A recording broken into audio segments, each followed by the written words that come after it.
পৃথিবীতে সব কিছু ভোলা সম্ভব, কিন্তু কারো বেইমানি আর প্রতারণা ভোলা সম্ভব না, আর ভোলা উচিতও না।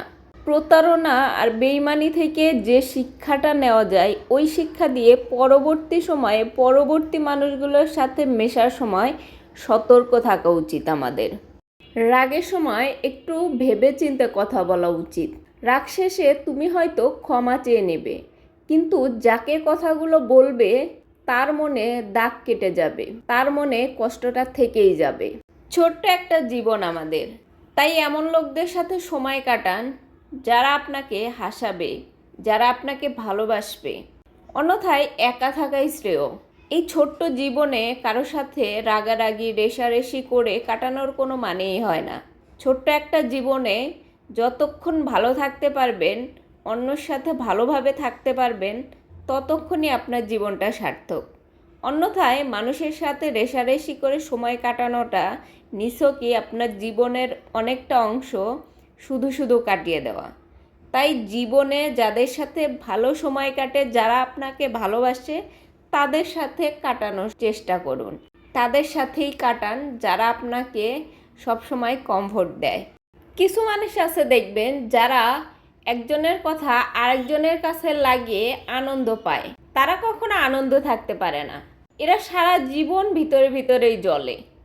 কারণ হইতেছে এই মানুষগুলা আরেকজনকে দেখে জ্বলে বলেই তার নামে অন্যজনের কাছে বলে বেড়ায়। এই মানুষগুলা কখনোই শান্তিতে থাকতে পারে না। এরা ভিতরে ভিতরেই অন্যকে দেখে জ্বলে এবং সহ্য করতে না পেরেই এই কথাগুলা তারা অন্যজনের কাছে বলে বেড়ায়। এই মানুষগুলার বদনাম তারা অন্য মানুষের কাছে বলে বেড়ায়। এরা কখনোই ভালো থাকতে পারে না, এরা কখনো শান্তিতেও থাকতে পারে না। নিজেকে এগিয়ে নিয়ে যান, তবে মানুষকে ঠকিয়ে নয়। মনে রাখবেন, মানুষের দীর্ঘশ্বাস খুবই ভয়ঙ্কর। আপনি হয়তো বুঝতে পারতেছেন না, একজনকে ঠকিয়ে নিজেকে খুব বড় মনে করতেছেন, কিন্তু সেই মানুষটার যে দীর্ঘশ্বাস, সেটা আপনাকে ধ্বংস করার জন্য যথেষ্ট। তাই মানুষকে ঠকিয়ে নয়, নিজেকে ভালো উপায়ে এগিয়ে নিয়ে যান।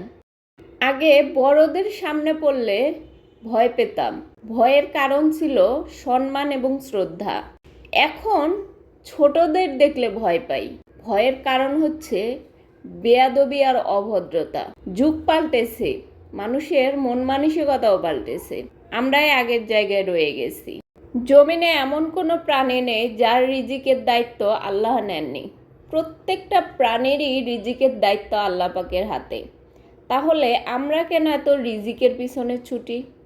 আমরা কেন এত রিজিক করে নিজেদের সব কিছু হারিয়ে ফেলতেছি, এমনকি পাপাচার, অন্যায়, অবিচার সব কিছু করতেছি? রিজিকের মালিক তো আল্লাহ। তাহলে আপনি কেন অসৎ উপায়ে ইনকাম করতেছেন?